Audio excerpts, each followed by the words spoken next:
Howdy folks, Doc here with Last Best Tool, and a little bit ago I did a video that included these Husky, kind of a socket extender that fits on a 1/4-inch hex.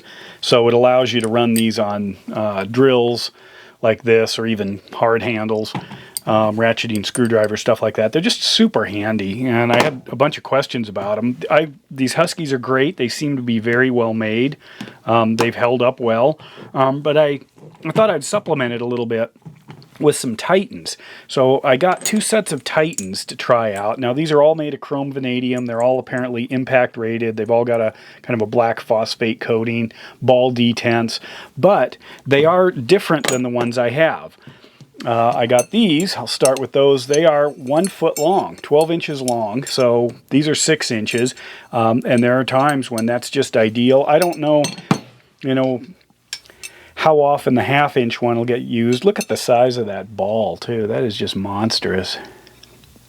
The 1/4-inch stuff I use all the time, being able to drop a socket or any 1/4-inch square fastener or driver on there, and then just drop it in and start going to town with whatever I'm using. In this case, I'm going to stick it into this surge and show you how straight this is. So if I line this up so you can see the whole thing and start spinning, once I get it balanced, look at that. I mean, that is just really smooth. Here's the 1/2-inch.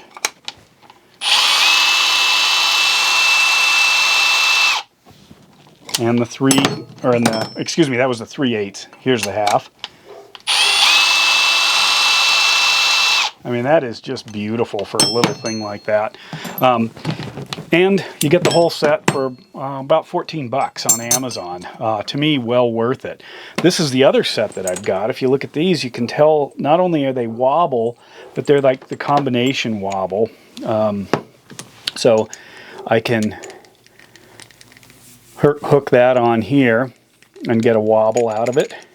You can see that's pretty good wobble. Actually, I'll compare the 3/8 in a sec to the SnapOn and the Koken. That's what you're getting. But I can also push it down a little bit further, and now it is solid. No wobble whatsoever. So SnapOn makes such a thing. I've got one right here, 3/8. If you compare, there's the kind of the detail. They are slightly different.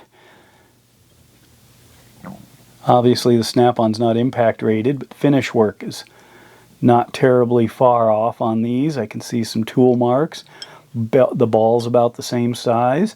And on this, whoops, pop that on. There we go. That's quite a bit of wobble right there. And now the Titan here, in the first click, lots of wobble. You can see, as well as I can lock it down. It's pretty solid, pretty good.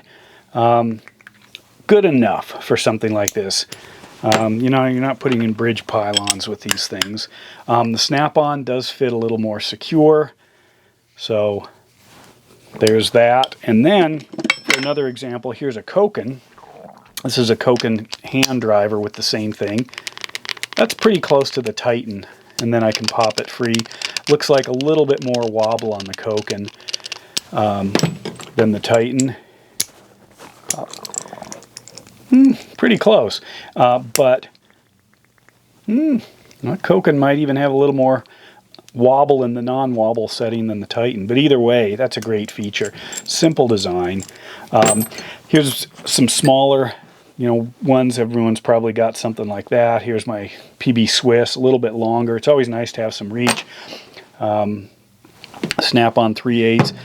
But anyway, there they are. I got these for about 14 and change to me for this kind of quality.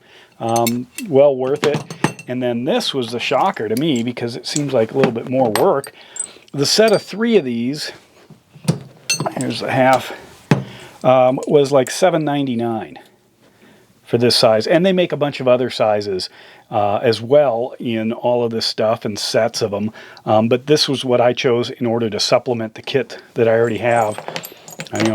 I have lots with the, the standard drive, or, like the socket extension. But to have it be able to throw something on right away and drop it on a screwdriver and go to town, any driver. I can grab this thing here, this little L wrench. I mean, you can just think of how handy something like that is to turn your socket set into whatever else you need just from those little adapters, and you've got both wobble and solid. So anyway, if you use these, tell us about it. If you're interested, there's links below so you can explore it further. I'll set the links both to the ones I got and also to some of the larger kits. And if you don't have these Huskies, I think I paid like 11, 12 bucks, I think, for the Huskies when I got them. Here's some Milwaukees too. This might be a DeWalt here. Maybe that's a Milwaukee, I don't remember. Some of these, that was one thing I did notice. There is not a single, if you look close, brand marking on this thing. I don't know why they did that. Whereas at least these, they bothered to, spray paint some, a name on it. But anyway, made in Taiwan, but Titan isn't a U.S. company, out of Washington, I believe. And with that, Doc out.